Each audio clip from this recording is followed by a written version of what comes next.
when I was like bubbly and giggly and quirky, yeah, well, that's gone. Because that's what betting can do to you, ladies and gentlemen. Right now, I feel like being one of those people, like, after they get home from a long day's work and they displace all their anger on everyone else. Oh, anybody. The mailman could come deliver me something right now. I'd be a piece of garbage to him. That's what's going on right now. Bad weekend for me. And yeah, some of it is with the NFL, but I cannot get over something completely unrelated to anything I do on this channel. That damn Israel Adesanya 5th round knockout. Oh, that one murdered me. So I've limped on, like Ra's al Ghul said the people of Gotham did ever since his first go around. I've limped on ever since. So I've been limping through the weekend, and I'll do my best here to give you some Monday Night Football picks. It's just, I feel like it's the same game every single week. I just have to, it's an Eagles double-digit spread. I feel like this is just an instant replay. I got to give you the same exact picks every week. Oh yeah, the over Jalen Hurts rushing. But we have another crusty matchup, a double-digit favorite.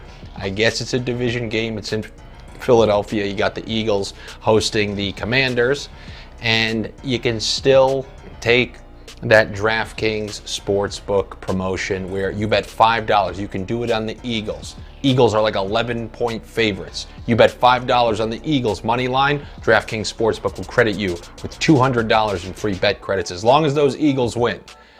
One would think that they would, but you never know these days. You never know these days. And as far as this game goes, I'm just going to stick to my philosophy of, and I know right now you're like, enough with you and your philosophies. What do you want me to say? I've always said I will be accountable for when things are going my way versus when they're not. It was not a good football Sunday as far as I'm concerned, but I do not take double-digit favorites. If you're showing me 11 points, I'm going to take the Washington Commanders at a plus 11. The Eagles had this kind of similar opportunity, and now 11 at home. Maybe it's less than 14, but it's still more than 10. And for me, I'm going to take the Commanders in that spot. I'm also going to take the over in this game. The Eagles have been able to put up points, and Heineke has breathed some life into that Washington team somewhat, and it's relatively low total. It's not like everyone's really on one side or the other, so I guess more of a gut feeling than anything. I'm going to take the over for the Commanders versus the Eagles. And as far as player props are concerned, one that I did like is the over for Antonio Gibson receiving yards. If you think of the possible game script here, the Eagles, like we had mentioned, are double-digit favorites. So if they're double-digit favorites, then they're likely to be ahead. If they're likely to be ahead, you're going to have more of a passing down situation, which obviously Gibson is opposed to Brian Robinson. They have the reception total at him at 3.5. I don't feel comfortable taking that, but I do feel comfortable taking the reception yards, the over on reception yards for Antonio Gibson. And I'm also going to take the longest rush for Jalen Hurts. Usually if he's taking off, it's because he sees a seam.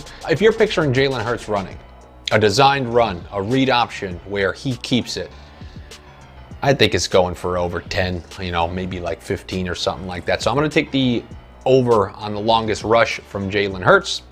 And other than that, I do think Devontae Smith is still due.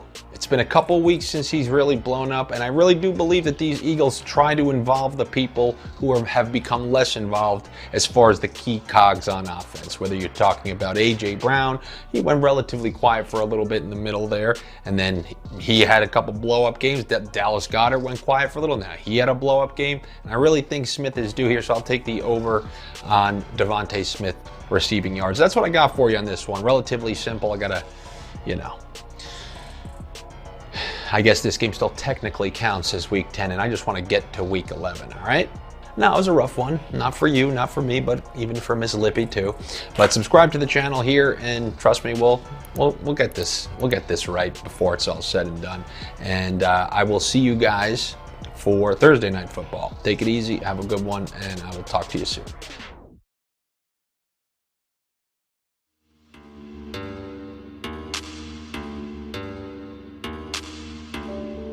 How about Jeff Saturday? That was awesome. Everyone hates the guy. They just hate the hiring so much. It's kind of just fun to watch things burn on Twitter. It is fun. I like when that happens too. was a lot of people hoping he failed, hoping they got their asses handed to him. Did you see Bill Cowher's scathing diatribe about that the other day? Yep. I don't know. I mean, people, you hire who you want, man. Yeah. Hire who you want.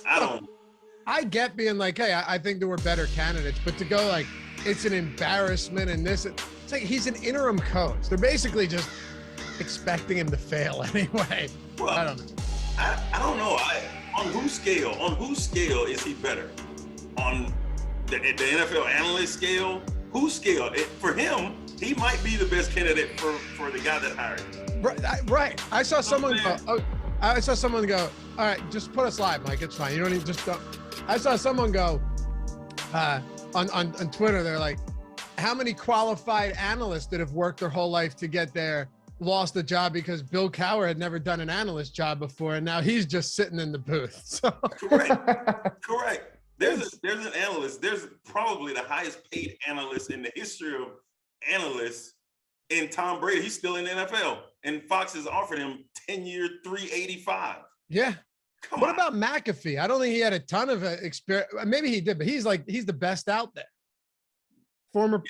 McAfee's. You don't like McAfee? I do, but to just say he's the best out there. I think he like his show. I think is the best sports show right now. Okay. Who would you put? All right, what would you put above it? I mean, the football after show, the show I'm on. What are you talking about? Oh. That's a regional thing, isn't it? Yeah, it is. Yeah. What's going on, everybody? Welcome to the Stokastic.com NFL Showdown Strategy Show. Commanders, Philadelphia Eagles, 10.5 point spread Monday night under the lights at the link, I should say. We're going to break all this down. Fun one on our hands today. I'm Dave Loughran at Lafayette_D on Twitter, LOUGHY_D. Joined as always by Matt Gajewski at Matt_Gajewski. What's happening, brother? Not much, man. Just enjoying the football every single day. We're in that middle of that 27-day stretch. Couldn't be better. And, every single week, now that we're getting into double-digit weeks, I'm reminded that this is a short season. Like, we got to cherish every single game we have, even Philadelphia taking on Washington in what has a double-digit spread. But, weekday football, I'm all here for it, man. And former defensive end for the Chicago Bears. It's weird because I indirectly upset at him because he's a former Bear and an analyst still over on their networks after that Chicago loss last night. Alex Brown at Alex Brown 96. What's happening, man? What's going on, man? Yeah, that was a brutal loss. I actually went to the game for the first quarter and a half, and then I had to get over to NBC, but it looked great in the beginning and then just kind of fell off at the end, man. I mean, Fields is awesome. That play that he made, escaping that grasp in the pocket and somehow finding the end zone. It's one of the best plays you're going to see this year by a quarterback. They just zero help from the defense. They don't need a lot of help. Just don't give up more than 30 points every week. Yes. Give up 4 touchdowns every week, and you would have won the last 3 weeks. Like, just give up 4. That's it. And the fact that the play that you're talking about with Justin, where he sprinted 67 yards and the DB couldn't catch him, who actually was his teammate at Ohio State for a year, and he had just pick-sixed him. That was the most impressive thing for me, that he had just thrown a pick-6. Yeah. And he comes back, and he has this crazy run. The kid is super electric, man. He's really, really exciting. He is. Cole Kmet's looking better. Yep. You know who else, Matt? Listen, if you were to, I'll put you on the spot for a second. I don't expect you to just rattle these off, but if you were to compare Justin Jefferson's catch yesterday to the best catches you've seen, where does it rank? Oh man, it's high up there. It has to be, right? Yeah, because of the contested nature of it. Like, OBJ's was sick and stuff, but Jefferson was literally fighting another guy for the ball with his single hand. And the other guy had 2 hands. Right. So it's like, not only was it the craziest circus catch that you're going to see or among them, but he's also fighting somebody for it. And in such a huge moment too. Like, that wasn't a meaningless catch. AB, you saw the Justin Jefferson catch? Oh yeah. Oh, I saw it. How do you make that? I don't know. I don't know. I've never even come close to making a catch like that, but I don't like what I get mad at is that the Justin Jefferson and then it's OBJ. Did everybody forget this Antonio Holmes catch in the Super Bowl in the back of the end zone for the win? Yeah, it was all right. No. It doesn't get better than that for me. Like that, like it doesn't get better than that. The body control on that was through the roof, keeping the feet in, no doubt about it. In the Super Bowl, yeah, the stress level of making that catch, gosh, like unbelievable. For sure, but at the same time, it's like, all right, the David Tyree catch, it's historic, right? But it's not like it was an amazing catch, or the helmet catch, but at the same time, like as far as just over, it was insane. But I look at the OBJ catch and the Jefferson catch, I think there's just more flash to those, which is probably what brings them up a little higher. There's flash and there's a lot of luck. On those catches, there's a lot of luck to that. I don't really see I see a bunch of skill with the Antonio Holmes catch. There's a lot of luck with that. Like, he got really lucky. How the hell that ball just stayed on his helmet? How the hell did that ball stay on Jefferson's hip and not hit the ground? You know, OBJ catch with like these 3 fingers or whatever. Like, he just like that catch is ridiculous. Amazing. Too. I feel like. Would you guys agree that that OBJ kind of revolutionized the way receivers play football? Like, I feel like after he made that catch, receivers practiced doing that type. He absolutely ruined it. He ruined it.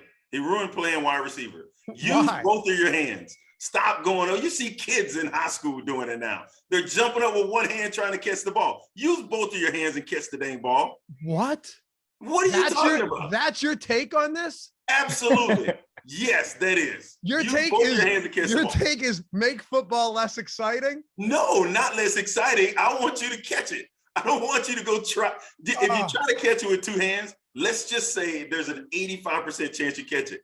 If you try to catch it with 1 hand, it's obviously less than that. But these balls aren't catchable with 2 hands. Wait until the Eagles lose in the playoffs because A.J. Brown goes up and try to make a one-handed catch. You're going to be really upset. Matt, this is a preposterous take. I don't disagree with him. Like if you could get if you can get 2 hands on it, get 2 hands on it. Don't be dumb. Okay, OBJ makes that catch with 2 hands? No, I'm saying if. Right. Oh yeah, if. I totally agree with that. But I'm saying these guys are making. So AB say like don't practice one-handed catches when you can practice 2-handed catches. But some of these you can't make. The catch Cortland Sutton made yesterday, basically sitting down with 1 hand, was amazing. We didn't see these catches 15 years ago. But none of these receivers, all these great catches, Randy Moss caught the ball with 2 hands. Jerry Rice caught the ball with 2 hands. Just imagine if they were playing today. All right, let's talk some football. I get it. But it makes the game so exciting. It is exciting. I've watched that Justin Jefferson catch like 20 times. Yeah, I'm gonna send you guys my favorite catches. Yeah, were you just curating all of them right now? Yeah, a couple of them. Yeah. Okay, which ones? Tell me. Well, you might not know them. Some of them are in the college game. I knew it. Mm-hmm. Okay. I'll send you the ones in DMs if I can find them quick before we get into this. Right. Okay, well, give us for the audience. Give us your favorite all-time catch. That I just sent you a sick Oklahoma interception last year as a one-hander. I remember that. Oh, I remember that. The DJ Graham one. Yeah. Charles Woodson also, catch. I haven't found the video yet. Sorry, who? Charles Woodson catch against interception against Ohio State, I think it was insane. One-handed catch on the sideline. I mean, it was. But he should have used 2 hands. He couldn't have gotten AB. I just sent you an awesome 2-hander from Marvin Harrison Jr. yesterday. Where I just sent you the screenshot on our Slack where he got 1 foot inbounds and it's the most crazy body contortion of all time. I sent you just the screenshot of where his leg is and where his body is for him to get 1 foot down. 2-handed catch too. Oh yeah. I did see the catch. It reminded me, and I'm a big football fan, so I watch a bunch of highlights. Lynn Swann, and I'm gonna find it. Lynn Swann made a catch where ball was out of bounds when he jumps. he's actually out of bounds when the ball hits his hands. When he comes down, he's back in bounds. He's actually insane. That's incredible. Yeah, I'll have to find that too. And he used 2 hands. Triple G's in chat said the DeAndre Hopkins catch between the legs. Yes, that was incredible. Yes, that was incredible. Have you seen the DeAndre Hopkins one-hander that didn't count? It was on a penalty. When? This year? No, probably like 5 years ago. No, I'm sure I've seen it. Those are always some of the best catches have been ones that don't count. Don't count. Oh. And they just disappear into the ether when they would have been like historic grabs. Anyway, happy to have you guys with us. Hit that thumbs up, subscribe to the channel, please. If you haven't done so yet, it takes a single second. It helps us greatly around here. And if you want to join, hit join down below. Oh, also, if you're a podcast listener, subscribe to the podcast, leave a rating, a review, preferably a nice one. If you like this, you want to help support us, it does go a long way. And we appreciate you for all of that. All right. Let's get into it while Matt pulls up this DeAndre Hopkins grab. So I'll start with you, AB. Commanders are 10.5-point dogs in this game. I want to get something out of the way first, though, that maybe you guys hadn't thought of yet. I was doing my betting video the other day, and I'm like, oh, shit, this is kind of – the Eagles had a bye week in week 7, right? Then they come back in week 8. Then they play week 9, but it's Thursday night football, so they play 4 days later. The last time they played is November 3rd. So they had a bye week in week 7. And now they've had, essentially another bye week, haven't played in 11 days after having a bye just a few weeks ago. At home, under the lights, anything can happen in the NFL. I know that we see it every single week, but it is kind of crazy to see a bye week and then almost 2 weeks off again, going from Thursday to Monday night football. This is all Eagle fans talk right here. That's all that is. Yes. Really? Why? Philly's gonna beat the hell out of these boys. They just got more rest. That's all it is. The 11 days is just more rest. They had time to prepare for a team that's not very good. Wait, are you being sarcastic? Are you messing with me? Calling me a I'm homer? messing with you. I'm messing with Eagles fans because this is what they like. You're coming up with a reason why this game could go another way. No. They didn't have too much rest. No. I said the rest was a good thing. I'm saying it was a good thing. Okay, I thought you were saying like they were going to be rusty and like, no, they're going to come out and they're going to be ready to go. Like this bye week or this semi-bye week, I guess, it only helped them for the last part of the season to just run through people. And the Eagles or Washington Commanders just happen to be the first ones on the track. We're on the same page then. Yeah. Okay. Yeah. Okay. Yes. How did rest affect you? And then I want to get into this a little deeper, but this is how did rest affect you playing in the NFL if you're going from like a Sunday to a Thursday? Were you playing Thursday games back then? Yep. Yeah. That wasn't an insult, dude. I don't remember when Thursday night football started. Play in the mid-80s. That wasn't a jab. When I don't remember when Thursday night football started. Was it hard playing like a Sunday game and then a road Thursday night football game? Hell yeah. I would think so. Yeah. Yeah. You didn't do much. Like you didn't do much as far as preparation. You didn't do a whole lot on the field. All the preparation was mentally. You wanted to get your body ready for a game on Thursday where we're creatures of habit. So my body typically wasn't ready on Thursday to play, and you have to get it ready. So you're in the cold tub double time. You're doing the hot tub double time. You're getting the massages. You're getting all this stuff, whereas you don't have another 72 hours to get ready because the game is on Sunday. So, but on a Thursday, it was always brutal. It's always bad football because guys are hurting. I mean, hell, we're human. We're not robots. Yeah. It's just your body's hurting. You're not ready to go. So, but if you have the extra rest and you got time to prepare, you got time to really, sometimes the coaches overthink it because they have too much damn time on their hands. So they overthink it, try to get the perfect play. Let's just do what we do. And play your game. Yeah. Yeah. 2006 it started. I wasn't that far off. You retired in 2010. Yeah, but I'm not that far off. It's not like it started in the 80s. That's all I'm saying. Matt, the Commanders today, are going to be without, and like I said, 16.5-point implied total. You kind of throw a lot of this out the window when we only have one game to talk about, but 27-point implied total for Philly, 16.5 for Washington. They're without JD McKissick. Let's actually start in the backfield here. Want to know where you stand on a guy like Antonio Gibson, who everyone thought Brian Robinson comes back, just completely, takes over. He really hasn't been that involved as a pass catcher. He doesn't have more than 2 targets in a game. Him and Gibson essentially split carries last time out. But what I'm most interested in is JD McKissick's absence for a game like this and how it affects these guys in the backfield. It should be Antonio Gibson with the pass catching role, theoretically. I mean, the guy played receiver in college. Yeah. Brian Robinson he did sort of have a 3-down back workload at Alabama towards the end, but that was mainly because of because of injuries. It wasn't because of any efficiency he had. So he's never really been like this premier pass catcher. So when you're looking for the guy that could handle those 3rd and long situations, I don't really see there being an alternative to Antonio Gibson, whether the team likes him or not. And I think he's actually pretty good. He's actually been efficient whenever he touches the ball, really. And some of their, I think, struggles come down to offensive line play more than him. He's actually had pretty good yards after contact numbers throughout his career when he's not injured.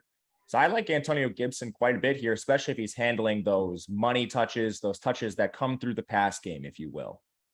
I think so too.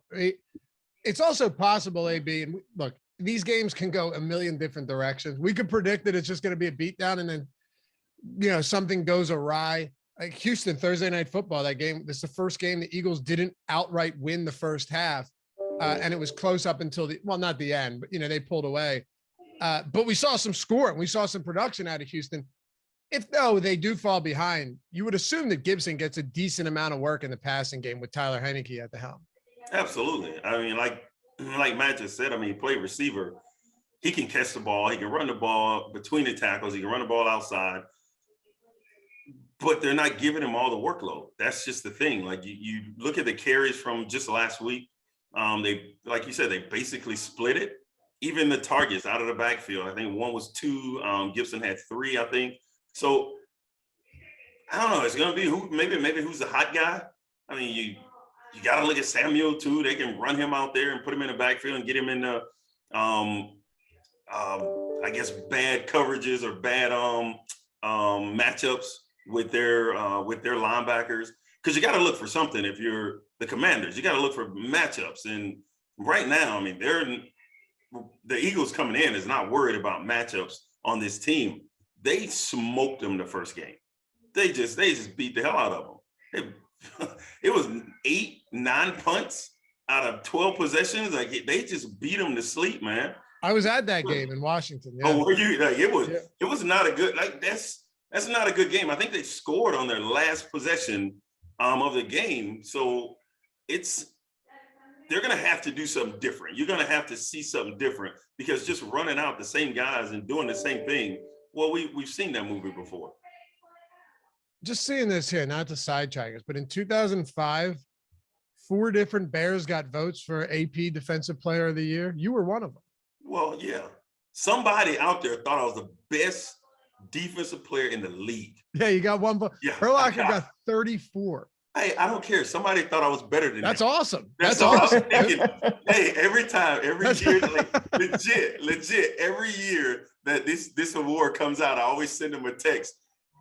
Just a reminder.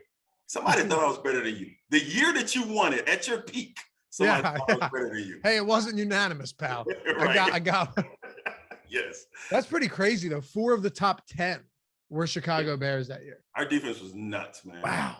That's what makes it hard to stomach when you watch our defense now giving up 30 a damn week. It's just it's probably sickening. Yeah. Yeah. Matt, do you have interest in Robinson in this? I want us to be like, oh, he's not great, but the Eagles' run defense has actually not been like anytime a team actually keeps it remotely close, like Houston did, it's just they're running the football on them because you can't really throw well on the Eagles at all. Yeah, I don't mind Brian Robinson, regardless of what I think of him as a player. Washington thinks he's okay because they still force feed him work. It's been really inefficient.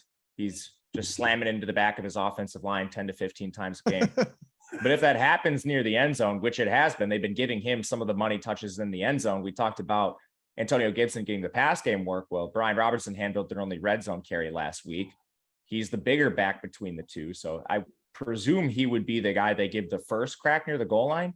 The issue is they're just not projected to get near the goal line very much with this game script. And if it plays to the spread, it's a low scoring game for the most part, 43.5 total, 11-point underdogs, 10.5 in some spots. Like, they're not going to score many points if this plays to the spread. So between the two, I'm still favoring Gibson, but I can't really fault you for going Brian Robinson. AB brought this up. It's basically a 50-50 committee with pass game work going to Gibson, with potential goal line work, I think, going to Brian Robinson. So you can play them both, honestly.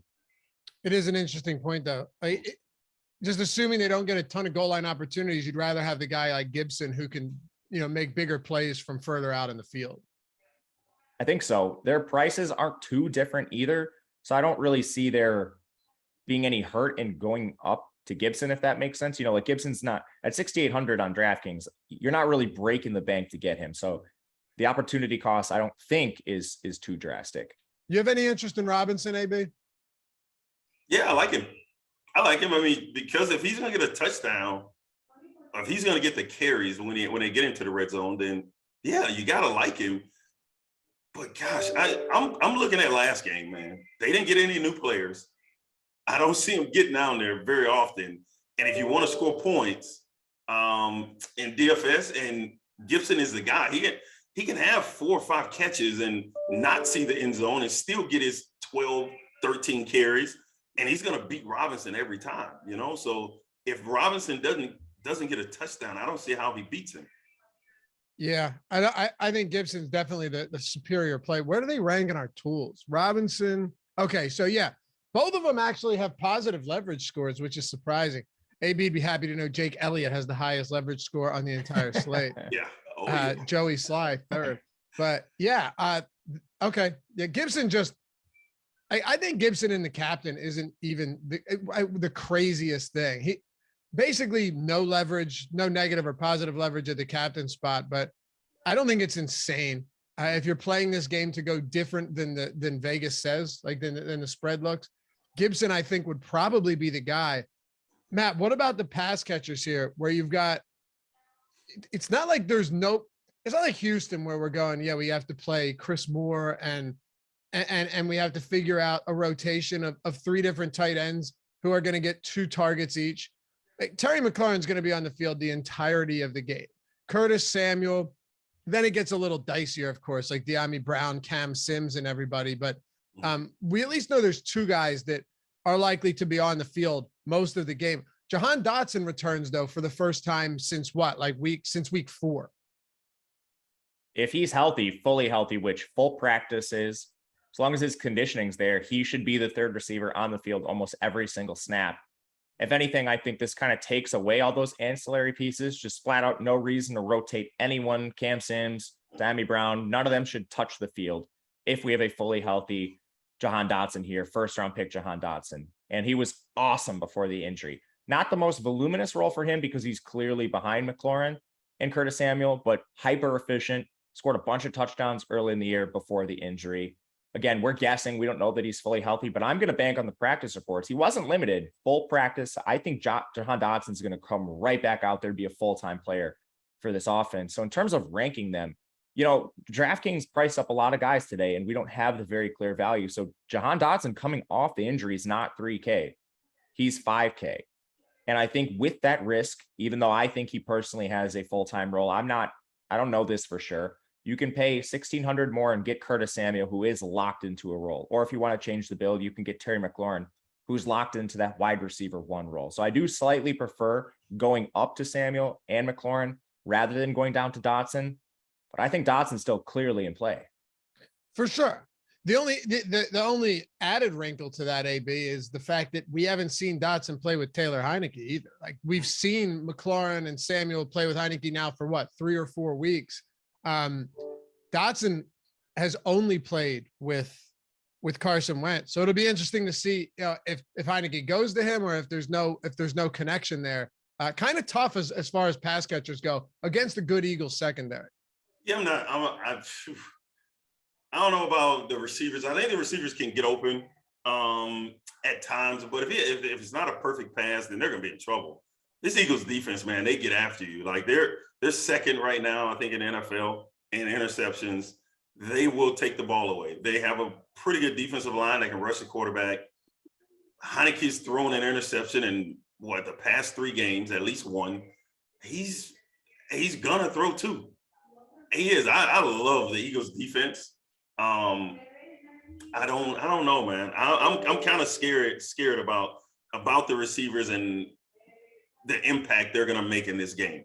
If it's not a big, I'm not touching Dotson, even though I think there's an avenue where he could play and be viable in this game, but I'm not playing them. I think their defense is way too good.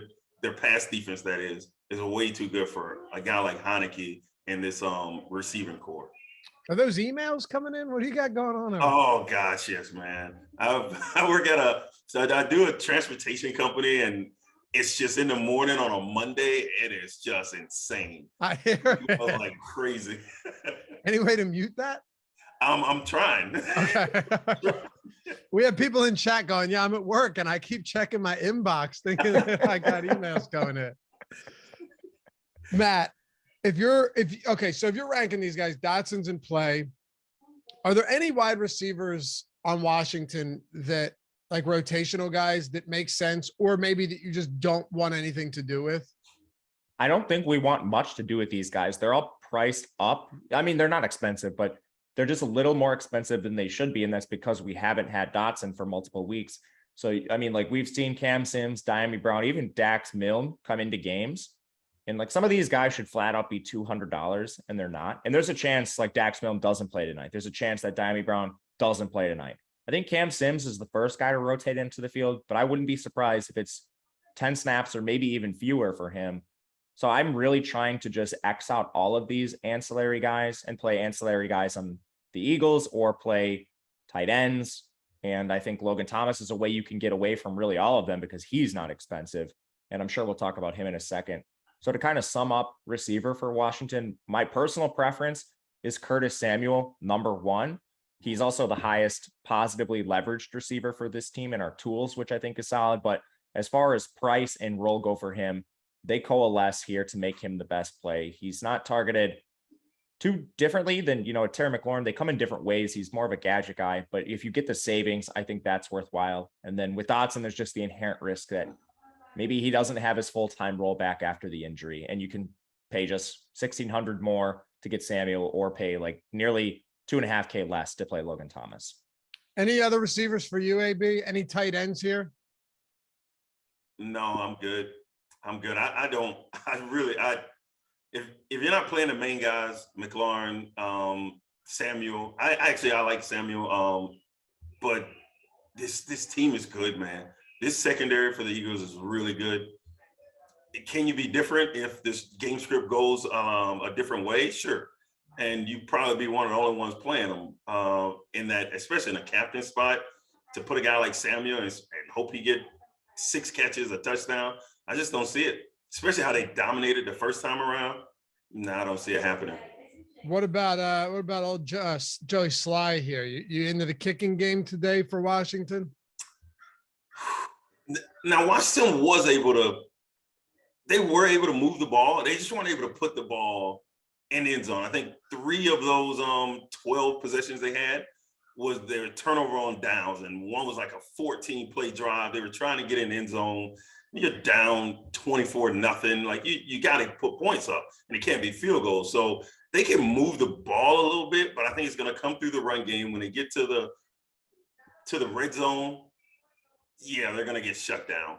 I guess I'm always interested in the kickers, always. They're going to outscore some of these guys. I'm telling you, they're going to outscore some of these like flyers are taking that's going to get 2 targets, and the kicker would be probably a more solid pick. If you're looking at it that way, I definitely look at it that way. Matt, anything else for Washington that we haven't touched on? Yeah, I want to say something just kind of overarching with the slate that pertains to Washington. I think everything you're deciding comes from what you decide to do with Hurts, and we'll talk about him. But whether you play him in the captain spot or not, kind of indirectly affects how many Washington players you're actually getting in lineups. If you were to lock Hurts and captain, you get significantly more Washington players because DraftKings appropriately priced them down. And AB brings up good points. Like, I don't want to play like 3 or 4 Washington guys, especially in this matchup. But if you decide to captain Hurts, you're going to be looking at decisions between like, okay, am I going to play maybe Jahan Dotson, or am I going to play, go down and play like a really bad Eagles player that's not going to see the field? So those are the kind of decisions you have to make. But I think they stem from Hurts more than, my love for Washington, if that makes sense. No, it makes perfect sense in a spot like this. It's tough too, because if you remember when these two teams faced each other back in week 3, a lot of the trouble for Washington was they just couldn't protect Carson Wentz. I mean, I think they sacked him 9 times in that game, something, insane. If this offensive line doesn't hold up again today, it could be a long day for sure. And I think all of us would agree that Eagles defense is expensive, but it's not the craziest option. Let's talk about Philly then. We'll flip the page here. Before we do though, shout out to our sponsor, PrizePicks. PrizePicks, not only is it a great site to play, and unlike traditional parlays where you hit 4 or 5 legs and you lose everything, you're just taking player props, no juice, just player props, the over or the under for literally any sport you could think of, putting them all into a lineup. Can be up to 5 different players to make that lineup, which would be, a parlay in traditional terms. And if you hit all 5, you 10x your entry. If you hit 4, you still 2x. You even make money back if you 3x. So it's a great way to make money, give yourself a shot to make big money, but also a great way to sustain your bankroll. And it's legal in all states, almost every state that doesn't have legal betting. So it's an amazing alternative if you're looking to scratch that itch.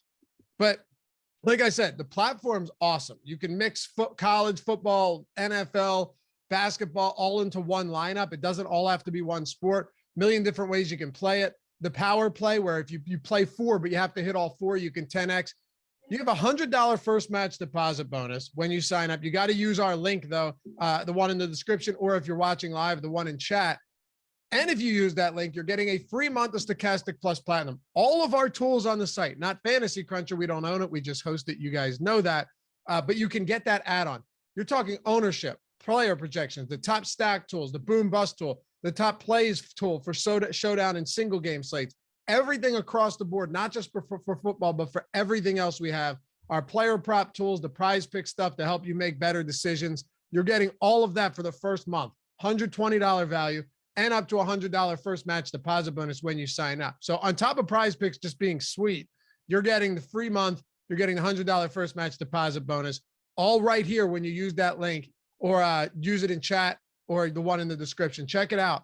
Very cool site. We get a ton of screenshots from people submitting them to Stokastic Hall of Fame because it's a fun place to play, make money, sustain a bankroll, make a lot of money on top of that as well. All right, let's go to the Philly side, Matt. Jalen Hurts, A.J. Brown, Miles Sanders, Devonta Smith, Dallas Goedert. This offense is humming. They put up a lot of points week in and week out. Like AB and I were saying, they're coming off a lot of rest, haven't played since the 3rd of November.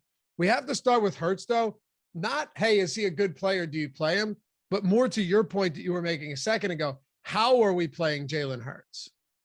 And I think there's 2 big factors here. First of all, where is the ownership coming in with Hurts?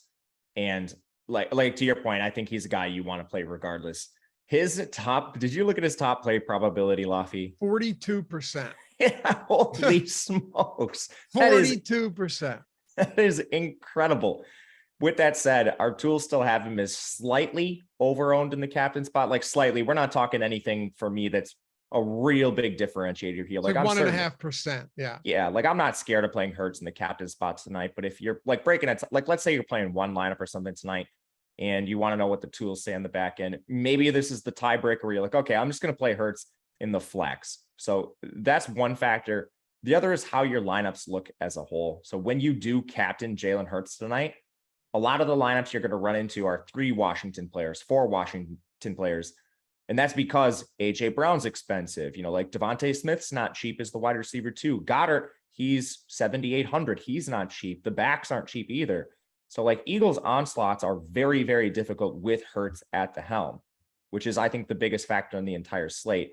do the touchdowns in this game, like come through Miles Sanders? If he gets 3 of them and Hurts has a productive game, but doesn't end up with the touchdowns, that could be the difference in just the construction where Hurts is a flex play ends up being what is optimal here. So trying to balance that. My approach right now, I'm playing multiple lineups tonight, is probably going to be just a mix and match of both.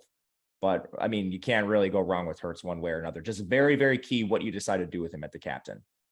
Yeah, and I tell you too, AB, you've got a guy in AJ Brown that has, a top 5 target share in the league. He's a 30% target share. So I don't think you necessarily have to play AJ Brown. We saw last time these two teams faced, it was Devonta Smith that had the game of his career. But how do you approach Hurts? And then what are you doing from a stacking standpoint with it? Because you're going to have to pay up regardless, no matter which direction you take. Right. I mean, playing Hurts is going to be tough. I think a lot of people, he's going to be a popular play. The last time they played, I mean, that was his second best game, fantasy-wise, for sure. The only other time he scored 30 points. He scored 30 points, fantasy points, DraftKings points. In that last game they played, he's going to be a good play. I just hope he doesn't have his best game if I'm not going to play him in that captain spot and think that it's going to be AJ Brown. But Washington knows that AJ Brown is the guy, right? So they're going to come in and they're going to try to stop him. So it could very well be Devontae again, or you got Miles Sanders still. I mean, those guys are, I think, very viable in that captain spot. I like Jalen. Okay. I think everything goes through Jalen. So I will play him. I just probably will lean towards playing him in the flex and then hoping that he just doesn't have the 2 rushing touchdowns and 2 passing touchdowns in this game. Yeah, he could and you're right. Like, he only has 2 30 fantasy point games this year. Now he's had some other really solid games, but he's only had 2, like 1 massive game against Minnesota. And then followed it up the next week with the 30 fantasy point game. It is a good point, Matt, in the sense, like, if Hurts has one of his, standard good games, not great games, you don't want him in the captain spot if that's the case. Like, you would want him as a flex. You're going to want him in your lineups, but you're probably not going to want him at captain because you're likely missing out on big production elsewhere. For sure. The only thing I'll say with that is, a lot of those games, he was scoring like 90% of his fantasy points in the first half. I know. Philly just eased. You know better than anybody. Yeah, no, you're right. You're right. They also struggled in the second half, oddly, in some of those games. But you're right that they absolutely took their foot off the gas. And that could happen here. I mean, the spread in the game is 10.5 points. That is very firmly in the range of outcomes tonight. And if you're not fading Hurts, but if you're playing Hurts in the utility spot, that could be an angle you look at. They've shown the willingness to do it. And I mean, it makes sense. Philly has aspirations far beyond this game here, but you bring up good points here. If you're a Hurts flex backer, I think. Man, I think that's a great point right there, because we're in week 10. They're not looking for this game right here. They're looking about the playoffs. They want to keep Hurts healthy. So yes, they're going to take their foot off the gas if they can get up quick. He's not going to be getting the carries. He's not going to be running the ball. I've watched Justin Fields, and I think they're very similar players and offenses. And just listening to Justin talk about how sore he is, how his body feels at this point in time in the season, you don't want to hurt your quarterback and have him running around like that. So I think they will take their foot off the gas, and it will be somebody else that kind of passes him at the end of the game. I mostly agree. My only pushback would be that Sirianni talked a lot about the fact that, hey, we can't continue to struggle in the second half like we've done. And I remember him going, 2 weeks we laid off and it didn't work. Then we got super aggressive, didn't really work. I think we see more of a balance there. I agree. I don't think you're going to see Hurts rushing 10 times in the second half, but I still think you're going to see some opportunities for them airing it out. Like, if they're in the second half, I don't think it's just going to be straight, rushing at like 80% rush attempts either. I think it'll be somewhat balanced. AB, what if I told you that Miles Sanders this year, because remember, 0 touchdowns last year. Okay. He had a rushing touchdown prop before the season started at 6.5, juiced heavy to the under. I think it actually moved to 5.5. He already has 6 touchdowns. What if I told you that he is 3rd in the league in rushing attempts inside the 10-yard line? I believe 3rd. They're inside the 10-yard line a lot. Yeah, exactly. Yeah. But he gets a lot of those opportunities, which is really interesting. He has 14. Jalen Hurts has 13. They have 27 combined carries inside the 10. It's one of those where you just hope if you have Justin or Jalen Hurts in that captain spot, you just hope he keeps the ball, right? You just hope he keeps it on that RPO, because that puts the defense in a really, really tough bind when you have those 2 dynamic players and you don't know which one's going to get the ball, and you have to make a decision really quick down at the goal line. It's a hard play to stop, and it's all on Justin, or it's all on Jalen. Dang, I keep saying Justin. Wow. Yeah, what a homer. He's thinking he's got Justin Fields in his mind. What a homer. Dude, guys. I thought about you this weekend when Justin was running that 67-yard touchdown, how you told me you wouldn't take Justin Fields over Jalen Hurts. And I was just thinking out loud. That's all. I still wouldn't, man.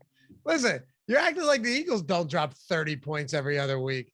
Yeah, but you would say that Justin Fields is more electric than Jalen Hurts. Justin Fields needs to be more electric than Jalen Hurts right now. I would say that. He is. The kid runs over 20 miles an hour. Like, he is insane. See, this is unfair because I can't even say anything bad because the only reason they're losing right now is because of their defense. So I can't be like, hey, go get a win and come talk to me. It's intellectually dishonest. So I won't. But I mean, your hatred for Jalen Hurts seems unfair. He went to Bama. Come on. Oh, you just don't like him. Yeah, I mean, I like him. I think he's a really good kid, a good player, but just where he chose to go to school. You know why I wouldn't take Fields over him though? No, I don't. Jalen Hurts is a 2nd-round pick on a rookie like just absolute thievery by the Philadelphia Eagles.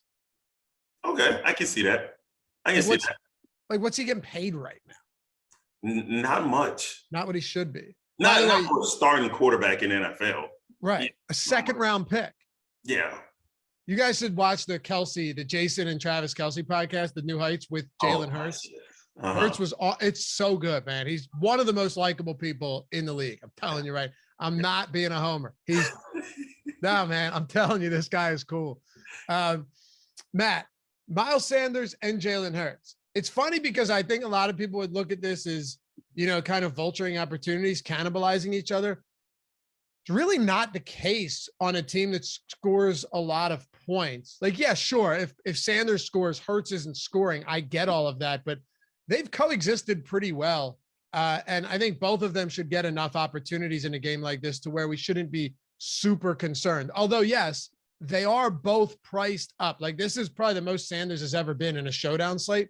So that makes it a little bit more difficult than it would be if Sanders was still, $8,000 and you go, all right, this is easy. Just play them both together. Yeah, you can definitely play them both together. I mean, negative correlations and showdowns don't matter quite as much to me because you only have it's a limited player pool. Like, you're going to end up taking on some negative correlation more than likely just naturally. At their prices, I'm still not even that worried. They're just going to score so many raw points that, if Hurts throws a couple and Sanders rushes one in, it's still very likely that they both could end up optimal, especially because, like, the pricing here, I honestly think Miles Sanders is a bit cheap. I thought he was going to be above 10K here. So to get all the volume you guys already spoke about, I won't belabor that point, but quietly, his volume is really good on the season, even in what is a somewhat timeshare backfield here. I'm not scared at all playing Miles Sanders with Jalen Hurts in lineups. In fact, I think it's to the point where outside of Hurts, you just want the highest raw scores on the offense, because one thing's for sure, I'm not fading Hurts tonight. So if it's Miles Sanders who ends up outscoring AJ Brown, I want Miles Sanders with Hurts, and I don't really care. So I'll be playing lineups that look like both of those. Definitely not fading Miles Sanders.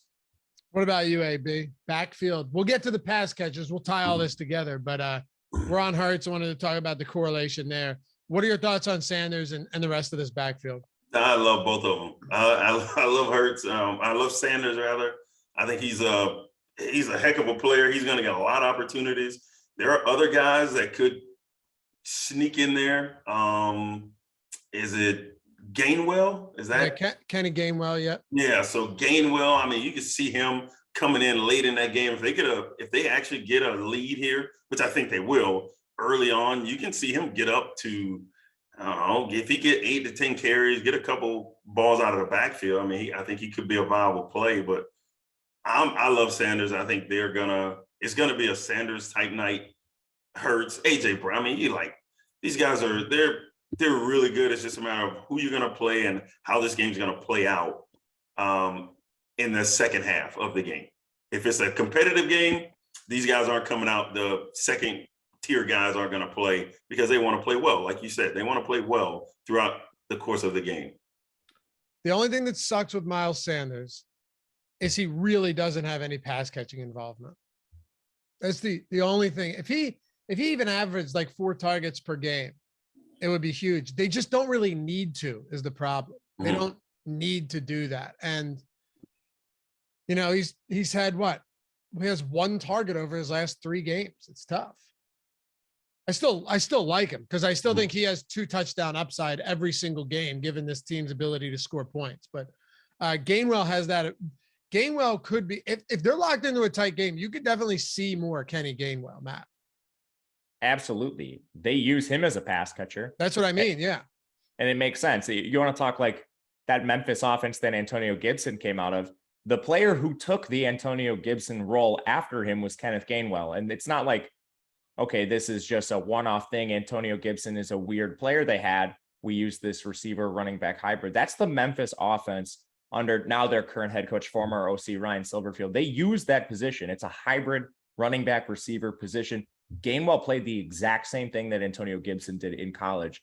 And we've seen him used in not the same capacity, but more of that pass catching archetype when he's on the field. So he does have upside, especially in that role, which we know is valuable for tournaments. And considering price here, we're still kind of starved for value. So even a guy like Gainwell at 4,600, I think that's considerable today because we're just lacking some really cheap options that we like. And another thing with Gainwell is when you're using that Hurts captain spot, one thing you could do to pivot away from like a 4 Washington build is use a guy like Gainwell at 4,600. He's going to be your pivot off of a guy like Jahan Dotson, which might keep you closer to that like 4-2 Eagles onslaught if that's your preference. But you're going to have to make pivots off Dotson, off the mid-price Washington guys. And Gainwell does fit the mold. So I do like Gainwell. I think I'm going to be over the field on him. Okay. Me too. I don't think it's great. I don't think Boston Scott should see a significant amount of work. 5% of snaps last game. That Pittsburgh game was different because they were just blowing them out. But the pass catchers for Philly, fellas, this is where we really got to dig deep into this one, AB, because you have the obvious answers, right? If it wasn't a showdown slate, we'd go, okay, AJ Brown, maybe some Devontae Smith, some Dallas Goedert, and then move on because Goddard's having a real nice season. But in a showdown slate, we have to account for Quez Watkins getting a deep target or Zach Pascal getting a little bit of work. He played 31% of snaps last week, 43% the week before that. Quez is going to be on the field a lot, even if he's not targeted all that much. Jack Stahl will be out there blocking at times. These are the type of questions that we need to answer. Yes, it is. These are the tough ones, though, right? Yep. Like, they're going to come out. They've put together a plan. They've had 11 days off. They put together a plan that they want to come out, and that first 15 is going to look unbelievable, I think. And they're going to move the ball down the field. Now, after that, if the game script goes the way they want it to go and they get the lead, then they'll start to work in some of these guys, whether it's Quez Watkins. I can see it's just so much in that first tier of guys, and Devontae and AJ Brown. There's so much, and then they run the ball. I mean, we're not talking about a team that passes the ball all the time, right? Yep. So they run the ball a lot, and then they have 2 stud receivers.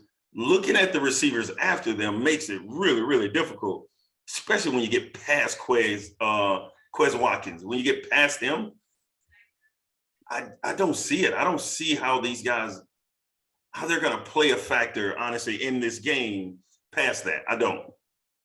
It's tough. It really is. I think Quez, the only concern with Quez, Matt, is you're not actually getting discount on him in the sense that like he's $2,000 and you're hoping for one deep ball on 2 targets. He's $4,200. If you're playing Quez Watkins, you're paying kicker salary basically. Oh, for sure. And that's why kickers are so positively leveraged in our tools. It's like, okay, I want to play Hurts captain. Well, there's no one 200 that you feel good about. We'll talk about one guy who's 200. He's going to be more on than he should be because he's the only guy down there.